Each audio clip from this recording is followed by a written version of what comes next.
I'm John Fleming. I was military police during World War II, private first class, serial number 1717-6576, with the 726 Military Police Battalion, Company C. Went into the Army in May of 1943 in the reserves, and I was called to duty in September of 1943. When I was in high school, I got the habit of cutting a small column, kind of like an editorial, out of the Wichita paper and putting it in a notebook, which we still have, and just for something to do. And I remember, I'm trying to remember back, and that's December 7th, 41. I remember being home that Sunday afternoon, and all of a sudden over the radio was the announcement that the Japanese had attacked Pearl Harbor. And of course nobody knew. They had to mention it was in the Hawaiian Islands because nobody really knew where Pearl Harbor was then. This was kind of a shock to everybody that this attack had happened because we had no inkling. You know, living in a big town, in high school, and really not following too much of international news. Well, we had no idea. And of course, the higher ups there in Washington had no idea anything like this was going to happen. Going back to school the next day, I really don't remember what the reaction was. You know, I think the word out was, well, they were a little bit shocked that something like this would happen. And that's about the only reaction I knew. Now that was in 41. I was, let me see, I was a sophomore at North High, Wichita High School North. So in 43, I went ahead and went down and enlisted in the Army, and I was in the Army Reserves. That was in May of 1943, and I graduated in June. And in September of 43, then I was called to active duty. I chose the Army because it was, well, if you think available. I didn't know how to swim, so I knew that Navy was out. And I didn't know much about Air Force at all. So I just went down and enlisted in the Army in May, in the reserves, in May of 1943.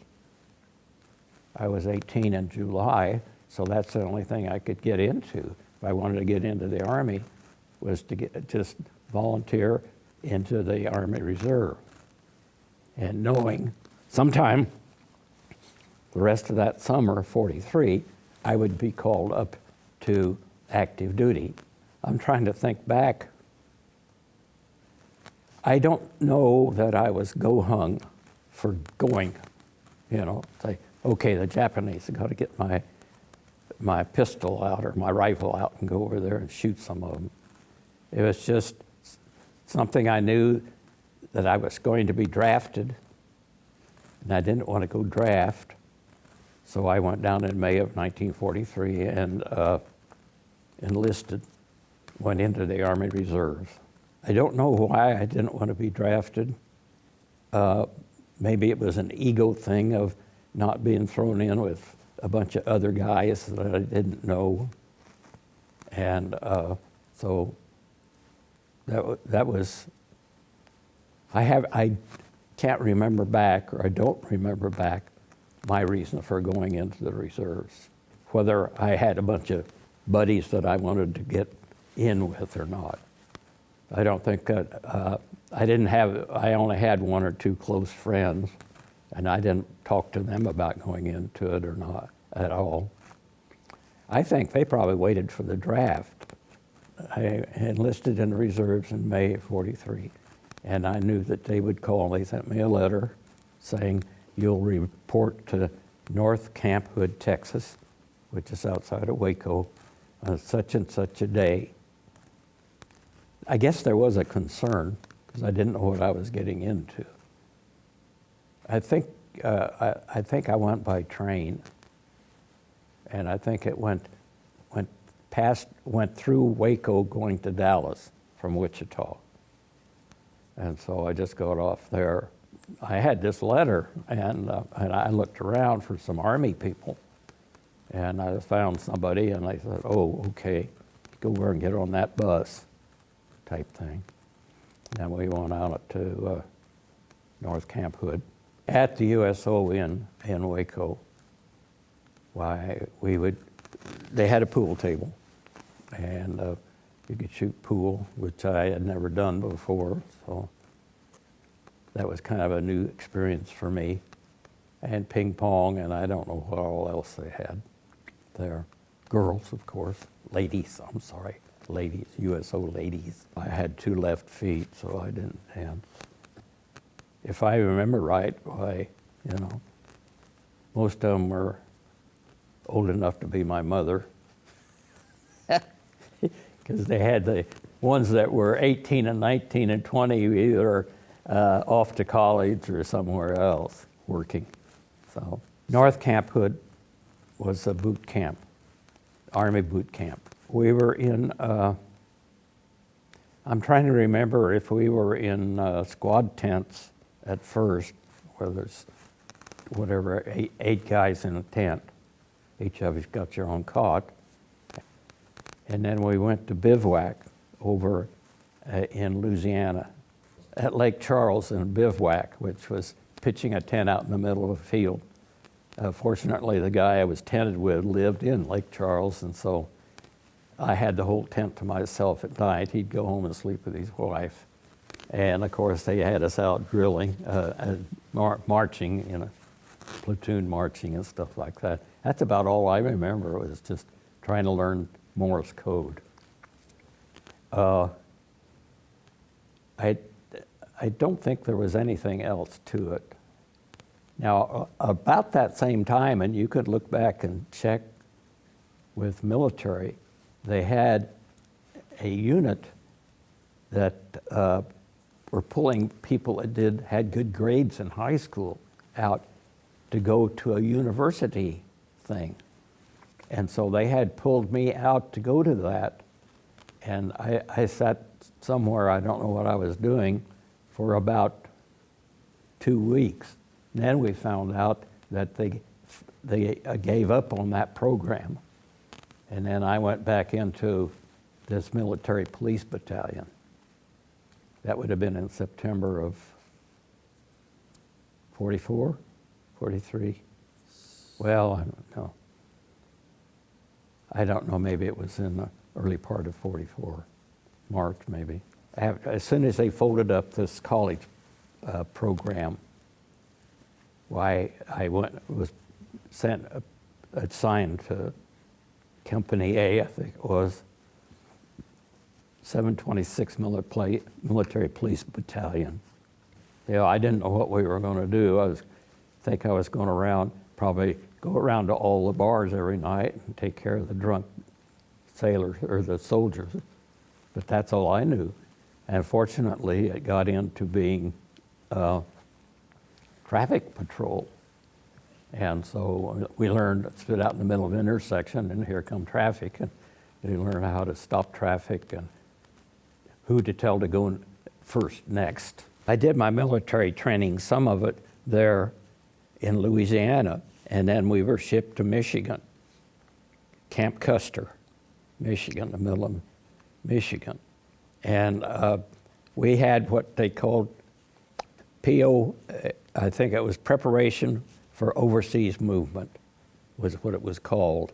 And I remember thinking, oh my gosh, being Kansas and wheat, which is brown, everything was green. And there's fields and fields and fields of cabbage there in the middle of Michigan. Big round heads of cabbage all over the place. Yeah, we did some training there, and they tried to get me into did-it-da-da-da Morse code, which I couldn't get. The only thing I know is SOS. Did-it-da-da-da, did-it. And then we went from there, and I don't remember whether it was by train to Boston. I don't know whether it was 2 or 3 days. I don't remember much about Boston as to whether we off the train and onto the ship type of thing. It may have been that type of thing. If you can imagine a standard size ship, I remember we were stacked 7 or 8 high, and you couldn't put your knees up lying flat on your back without hitting the guy above you. That's how close we were stacked up. And the other guy, here is a steel post to hold up your cot, and the other guy was about this far away from you, over there. And then there was an aisle, maybe 2 feet wide, on this side of you. And you were, I don't know, 6 or 7 stacked up, 6 or 7 high on these cots. They were canvas cots. I never had any problems sleeping. One thing I do remember was chip and paint. If you were ever there in the Navy, you know, chip and paint. That's all they did. The paint had been put on 3 or 4 layers thick, and it had to come off.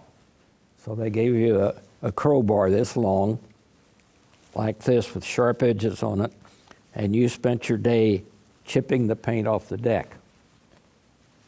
And then no dust mask, and a lot of dust. And then I don't know whether, I never got into the painting crew. I was on the chipping crew. But that's part of the stuff we did going over. Oh, I got motion sickness. Yeah, I got seasick. I remember when we got ready to go to dinner at lunch, noon meal, walking over and starting down this set of stairs down to the dining area, and this blast of hot, smelly fumes coming out of the kitchen and the dining area. And I don't know how often, whether I was sick all the time or not. It depended on what I had eaten, I think. This I can remember was what we were used to, because it was Army rations. Sometimes you would get a K-bar, chocolate bar full of vitamins and stuff, about 5 inches long, a ½ inch wide, and 2 inches or 3 inches this way. And that might have been breakfast. And then you would have a full meal. You stood up to eat. You'd walk in, pick up your tray, take your plate, and they'd put all this stuff on it, and then you'd go over there, and where there was a space, set your tray down and eat your food standing up. We didn't have any place to sit.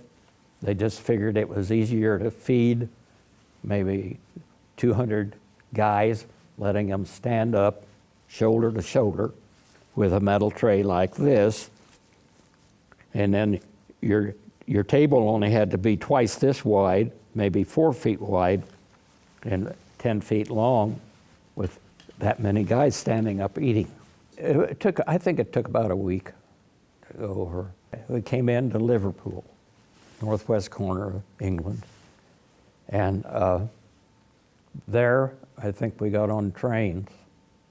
And I remember before we remember seeing this thousands of bricks, and then remember seeing the London Brickworks sign on this wall. It was a regular chair car. And then we would, for dinner, we'd go down and they had a dining car. I don't think we sat down to eat. Maybe we did. It was a dining car, an English dining car. So I think we had tables to sit at there for that. And we went to from Southampton, or from Liverpool to Southampton. I would get a Pepsi when I could, because I didn't care for coffee. And if I wanted something to drink and there were no Pepsis, then that was it. And still don't like it. You get enough sugar in it. No cream, just sugar.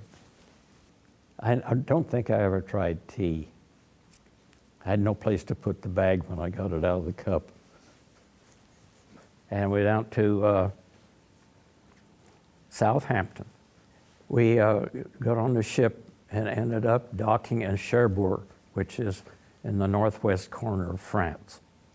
And off there and tented in an apple orchard and all there for a while. And then we were moved,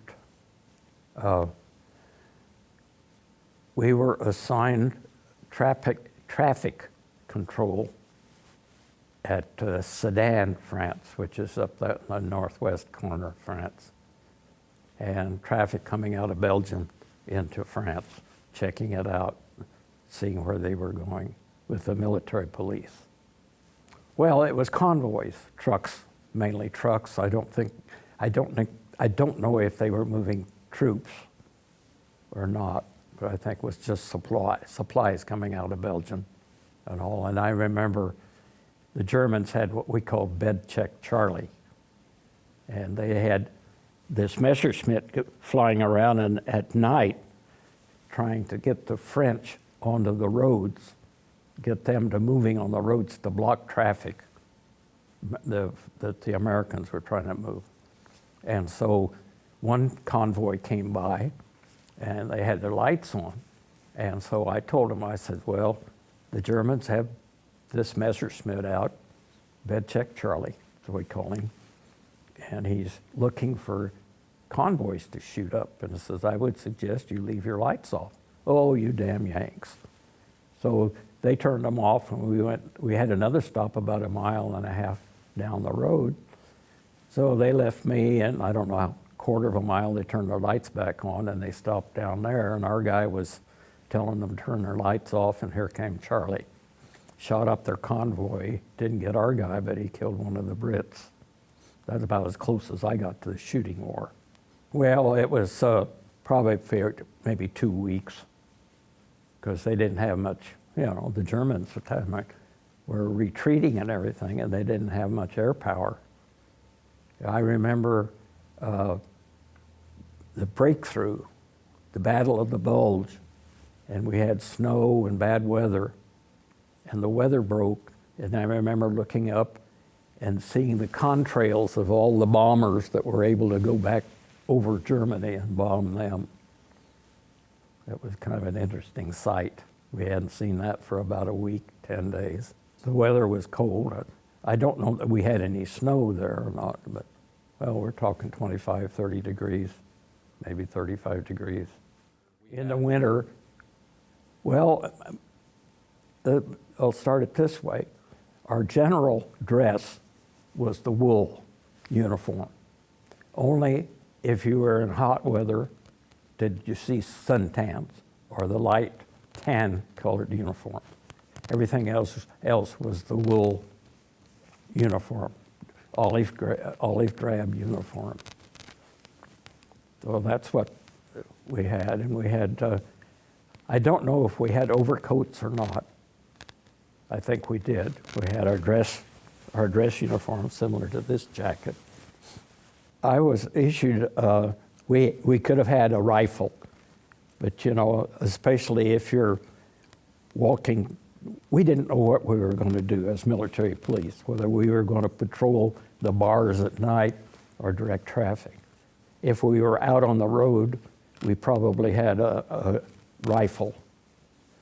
And it was the new kind, was short stock and all. It wasn't one of the big .6 rifles. It was a new one that they had issued. A Garand, I think is the name of it. It had a short stock and all, and we had that. It was semi-automatic. It had a clip that you could put in the bottom. I think the guys that patrolled in town may have carried a .45 with them. But we had just this rifle. The two towns that we were near were Valenciennes and Sedan. They're in northwest France. I might have been in Valenciennes. They're in France. And I was walking I think it was right after lunch, walking back to my quarters, and I heard this noise and looked around over my right shoulder just to see in time to see about 2 feet of one wing of a P-51 airplane come off. And I watched the rest of it crash into the building, and the pilot come out, no parachute or anything, and down into the top of a 2-story house, and ended up landing in the kitchen of this family when they were eating lunch. And of course, there wasn't anything. He was killed when he hit the top of the roof of the house. It had collided with another airplane, and that one apparently had made it back all right.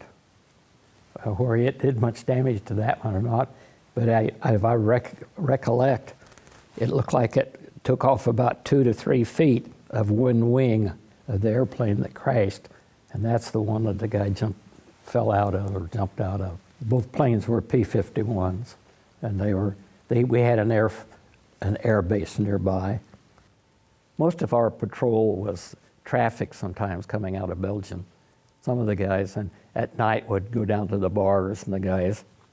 So I was talking to one of them one time, and they said, how'd it go? And he said, well, it was a little spooky coming back.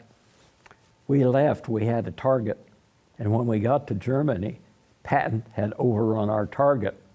We had to come back and land our planes with a full rack of bombs and no gas, no fuel. But we all made it back all right. I don't know why, but the term frog got stuck to the native French. We'd call them frogs. So we caught this man, this Frenchman, with a bag of mail. And so when he was being interrogated, I went through the bag of mail, and in it was about a 4 or 5 inch cube. And I looked at the address, General Dwight Eisenhower, et cetera, et cetera, et cetera. Return address, such and such a street, Abilene, Kansas. It was obvious a Christmas present from his mother in Abilene to Dwight Eisenhower there in France. And then we went transferred, I think by truck, or I don't remember being on the train, but on the truck, or maybe by train, went to Nice, France, down in the south. Very disappointed, no sand on the beach. It was all cobblestones and all. I don't remember what the farmland was like. I don't remember. There, Cherbourg was apple orchards. They had a lot of apple orchards there, but down in southern France, I don't remember. Of course, Nice is a good-sized town, and disappointed in the fact that the beach was not sand, it was all cobblestone. I don't know that the Germans got that far west. Whether they got into Nice, I don't think they got into Nice. We may have seen some bombing by the Germans, but I don't remember too much destruction of the towns or of the houses and stuff. I was working traffic control as a military police there in town. And at the corner, it was the corner of 2 streetcars, that intersection. And there was a glass waiting room with all the electric stuff in it. And so there wasn't any traffic, I'd sit in there, and so this young lady came out and with some hot coffee. She spoke a little bit of English, and je parle un petit peu français. Of course, you know what that means. Un petit peu. No, I picked up a little bit, and I won't say what I learned on the tape, because there might be somebody from France listening. Oh my goodness, why would he say that? Finally, I had my mother send me some popcorn. The French had never seen popcorn before. And so we went to her house, and I told him, a skillet like this with a lid. And so this is oil, and we put the oil in it, and I put the popcorn in. Well, it got hot and started popping, and they backed off about 10 feet. And so I took the lid off a little bit to see them how they pop, and of course it started popping out all over the floor. So I finally put it back on. But that's the first time those people had ever seen popcorn. Sometime, a couple of days later, they invited me for dinner. Well, I was a little reluctant to go because I knew that the French didn't have much, but I think they had rabbit. We had rabbit, well cooked, and it tasted something like chicken. We had wine. I don't know that we had, of course they had water. They may have had apple juice, cider. They may have had cider also. If the few of us that were Puritans and didn't drink wine, they'd had cider. Yeah. I was not familiar with wine or any alcoholic beverage, but I learned early that it doesn't take too much to bother me, speech-wise or otherwise. I think I asked for cider. I think most guys smoked. I didn't, but that was a good trading thing. You could trade cigarettes for, I don't know what else you'd want, but of course the army and supplies and stuff. But, the French, I don't remember what I got, what I would trade for, but either that or sell it to them, and then I'd have some francs to buy something with. Them having a lot of stores that were open, I don't think they had this in Nice. I don't think there were very many. Of course, the French didn't have any money to buy things with. And of course, when the Americans came, they were glad to see us, the army and all. Most of it might have been handkerchiefs or things like that, scarves or table napkins or things like that. Of course, we just had the duffel bag and not much room in it to put anything in. It would have been whenever the Battle of the Bulge was, and I think that was September and October of '44 is when that took place. We were in Sedan and Valenciennes because that was a throughway, a highway. I mean, if the Germans had broken through, that's where they would have come through from Belgium. They would have come in through Belgium. Violinists came to our USO show. Yasha Heifetz, he's a well-known professional violinist that they'd brought over. The guys, they were all there. It was all these army guys, and they were waiting for the girls. And so they got disgusted, and somebody took out a condom and blew it up like a balloon and popped it and threw it up on the stage, trying to get him to leave. And they got so raucous that they pulled him out and put the girls on to put their show on. From Nice, we got on a ship, and I don't know if we were on a ship for a month, and somebody said, well, wondering where we were going, and we didn't know, and somebody said, well, we're going west. The only way to go west, if we don't go back to the States, is to go through the Panama Canal and end up somewhere in the South Pacific. So we went through the Panama Canal. Not very many of us knew what the Panama Canal was like, but my folks had a book about the Panama Canal from the time it was conceived, all the time with pictures and narration and stuff of how it was built. So I knew a little bit about it. Well, they don't have pumps. They don't need pumps because Pacific Ocean is a little higher than the Atlantic. So you've got a lock, you've got a series of locks, and your ship comes in here from the Atlantic, and they're 20 feet lower than this one. So you open a lock and let that fill, open the next one until you get to where the ship is, and then you raise it up to the height, and you stair step it up until you get to the Pacific Ocean height. And then you're out and away to go. And they think, well, you need pumps to run that canal. You don't. You just open up a lock and let the water go where it needs to and all. And you can just change water back and forth from the different locks. And that's the way you raise and lower your ships. It may have taken us, I can't think more than a day. So we went through the Panama Canal and ended up, I understood the name of the island was Mog Mog, but somebody said they never heard of that little island, which was a, well, I don't know, it's a place where our ships would all meet, the staging area for ships, if you want to call it that. And somebody said they had never ever heard of the island of Mog Mog, but I remember being in this one area, and there were 10 or 12 ships all there, supply ships, and I don't think there were any,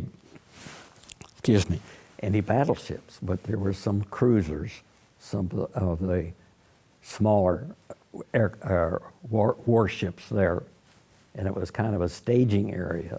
We may have been at Mog Mog or the Mog Island for 4 to 5 days.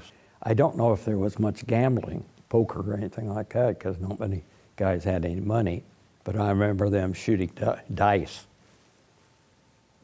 They found that in the latrine, the floor was concrete, and then you had to step over to go into the next room, and the dice would roll the dice up against this barrier, and they'd bounce back and get your number.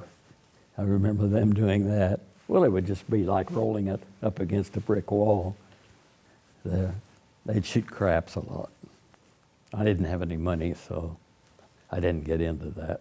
I like payday candy bars, and they had them on the ship, except still today, I cannot eat one because I peeled this one open and it was full of maggots. The flies had gotten in, and here were these little tiny worms crawling all over, eating the peanuts. And then we went on from there. We didn't know where we were going from there, and the word got out we were going to Okinawa.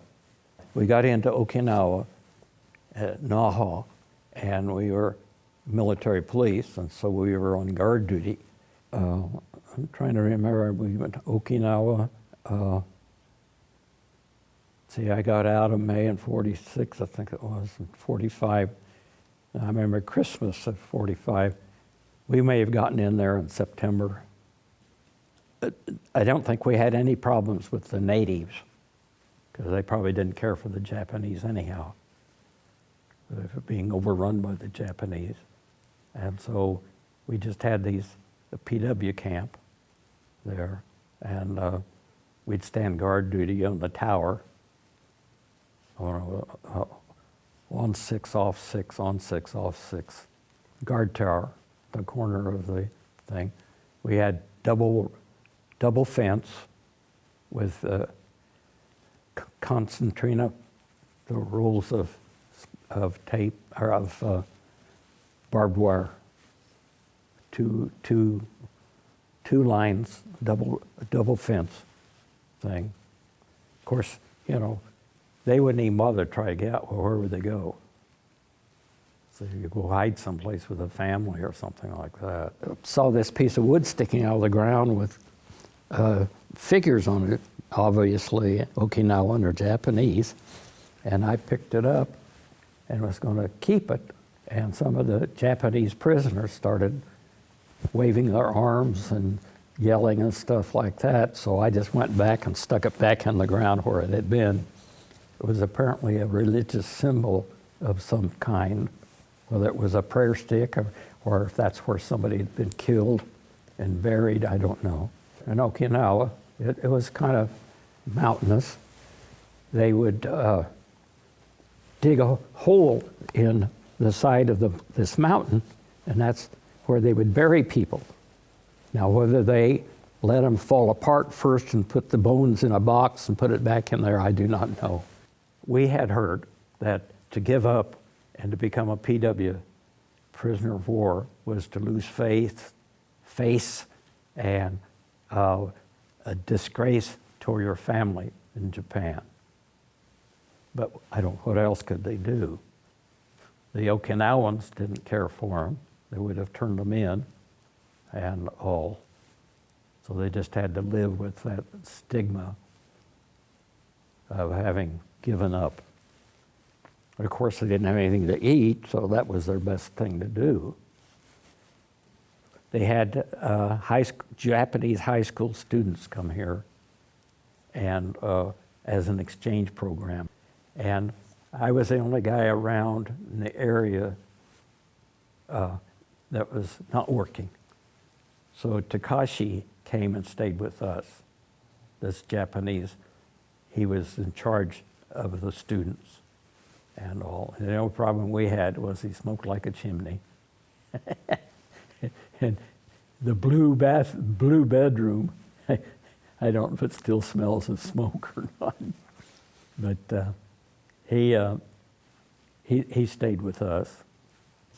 But I remember one time, we have a lot of pasture, and Margaret, my wife's favorite thing was when the kids came, go paint the fence. We had cast iron gates and stuff like that. So Takashi and I were out there painting one time, and his comment was, had we known how big the United States was, we would not have started the war. Because I think they thought of the United States, of all 48 states, of each one of them being an individual country, kind of like an individual country with no unification, and not realizing, that we're all stuck together and we're all fighting for the same peace or whatever you want to call it. Well, I remember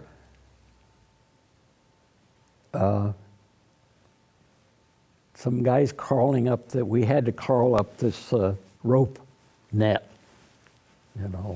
to get, I don't know if we were going, whether we were going to the island or what. Somebody said, hey, the Japanese just gave up, and somebody says, okay, let's go have a beer, type of thing. There was no celebration with our guys, with the troops on the ship and all. We were repatriating Japanese POWs back to Japan. And I remember going into Yokohama Harbor, and the first thing that hit me was fecal material, human, and the fish smell and all. And I thought, ooh, what a mess. So that's about all I remember of that. And I remember one of the Japanese guys who lived in Yokohama, and he could see his house from the ship. And I don't know if any of his relatives were down there to greet him or not.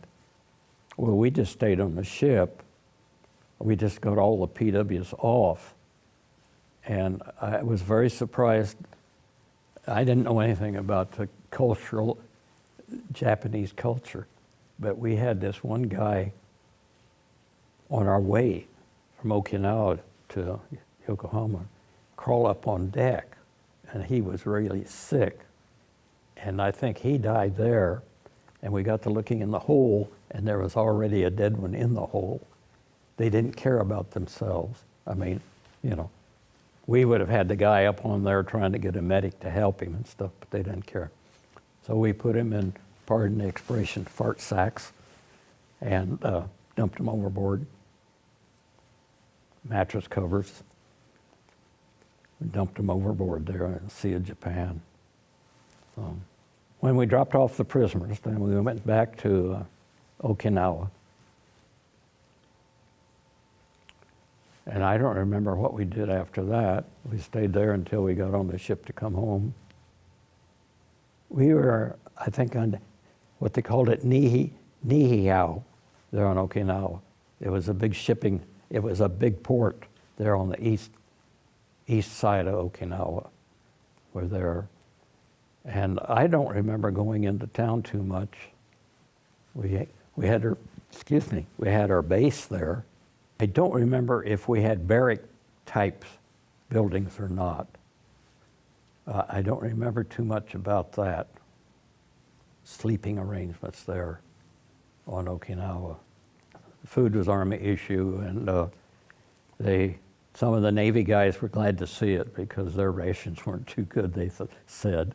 And so we had 3 squares a day. I have no idea how many prisoners we may have had in that camp at all. I imagine it was as big as a football field, or 2 of them. 100 yards square with their tents and all. I don't remember when we were notified that we were going home. I imagine it was about the time as soon as we got all the PWs off, then the word got out, well, where else can we go? We would have taken our PWs home, back to Japan, and then back to Okinawa, and then heard we were coming home. I didn't get into any active duty and being shot at or anything like that, but I think talking and trying to settle problems that way is better than trying to drop an atomic bomb on someone, even though we did it just to stop the Japanese because they wouldn't give up. I got to thinking now as I reflect back, you don't have to look at the people. They are doing what they're told.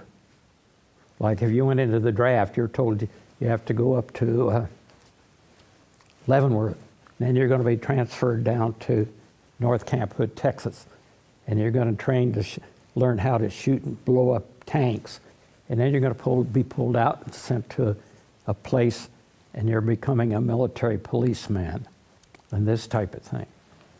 So I think there has to be a lot of talking before there's any shooting, and I don't know if it will ever go that way or not. You look at the guy that you don't like sitting there and say to him, well, would you want me to pull out my gun and shoot you? And see what his response is. And I think they've got to, I think too much of this is at this level up here, not thinking about in between that and you and I as the common man on the street.